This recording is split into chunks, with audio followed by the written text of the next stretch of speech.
Hi there, welcome to part 3 of technical analysis, and this is setting alerts. Very important. Why should you set alerts? Because it's too hard to keep a track of every share price you're watching or moving. So this is what alerts you to that. If a share price is making a significant move, then you can be alerted, okay? And if you've done the fundamental research, this is what you do. So you sit there and stalk the company, but you don't have to sit there and stalk the company. Let the platform do that for you, because a good company become cheaper and cheaper and cheaper, but you want to see it break into that uptrend, when the sort of fundamentals are improving. Of course, sometimes it can be a lag. The fundamentals can improve, but the uptrend won't start for a while. So you have to wait. You may get some sellers coming in there, and they may not get into an uptrend for a while. So alerts help with that a lot. And in fact, it stops you having fear of missing out. If you start researching a company, and I've done this many a time, you want to get into it straight away. Don't think, I'll set an alert so I know when it's going to be going to uptrend. That will help you a lot, because you just don't want to jump into a stock if momentum's not with the stock, because it can go lower and lower and lower. Like I said, momentum's a very powerful force in either direction. So you want to make sure momentum is going in the right direction. Okay. Okay, let's get into the chart and have a look at this. So let's scroll down, for example. Let's have a look at a company, for example, like Future PLC. Okay.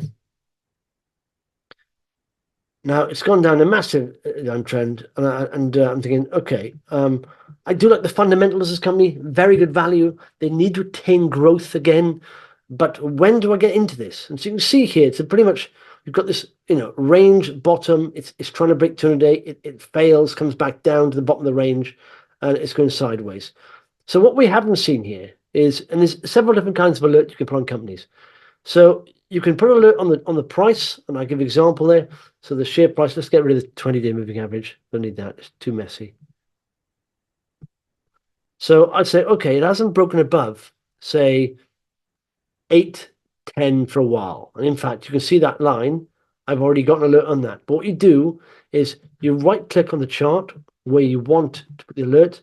So add alert for future. Click that, okay? Then it gives you an option of what price you want to put in, all right? And so what do we say there? So if you actually do it right on where the price you want it, you want to type anything in. So you'll say, okay, it hasn't broken above this level, 821, close above that for a while. Okay, so let's do 821 and type in the box here. You don't have to do this, but you can. Future, previous high. I've got one in there. Previous closing high. Okay, 821. Click create there, and that's created. Now, if you want to see your alerts, they're up there, all of them up there. And you click on there, for example, and there's a list of them there. Okay, but if you want to find out where the future one is, just type in future, and you can see all the alerts them there. Okay, and I think with the basic, you're allowed to have a certain amount of alerts if you are a basic user, and you can allow more alerts if you're more advanced. You pay for obviously a version, but I think there's plenty of alerts you can do there. Now that's a price alert. Okay, that will alert me, and of course, by the way, if I look at this, let's click on that, and notifications there. So you can notify an app, pop up, email, all these. You do want to mention. So if you get the app on your phone, you get notified on your phone, your watch as well. If you've got a connected watch and all that stuff, it can send you an email as well, just so you won't miss it. Okay, so you don't have to be staring at charts day in, day out. Let the alerts do the work for you. So that's a price alert. I've actually put an alert on the actual price, but the price will go down further. Could come in here, and I've got alerts all up here, and that means the dynamic has changed there, because it may get back into if it drops like £5, it could get back into a uptrend at £6.50. But I put the price alerts up here, so they're largely irrelevant then. So what I use here is you can put an alert on the 50-day moving average or the 200-day moving average, or even both. So for example, again, click on the price here. So you're not clicking an area here, clicking actually on the price. Okay, right clicking on the price. So a right click, add an alert, Future PLC, and you've got the regular trade now is crossing, and then the price. No, you don't want price.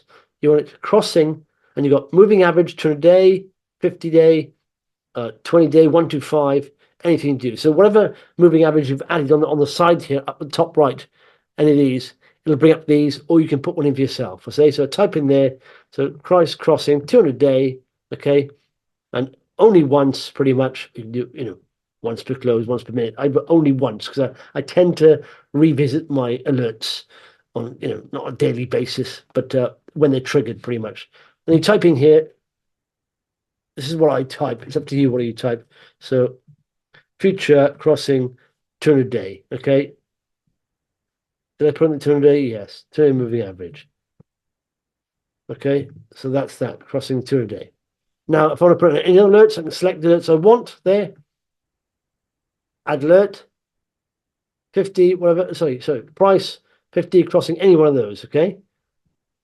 Now, I can also do, like I said previously, future hasn't had the golden cross. Death cross there. Last time the golden cross was back here. So I'm gonna scroll in and say, okay, when it does the golden cross, I'm pretty much guaranteed it's back in an uptrend.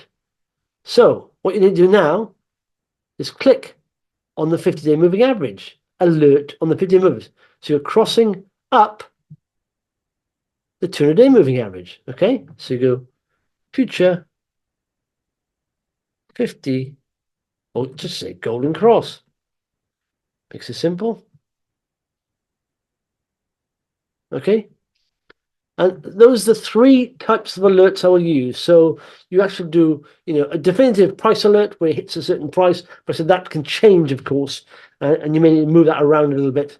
Or you can put it on a moving average, so when the price crosses the moving average, okay?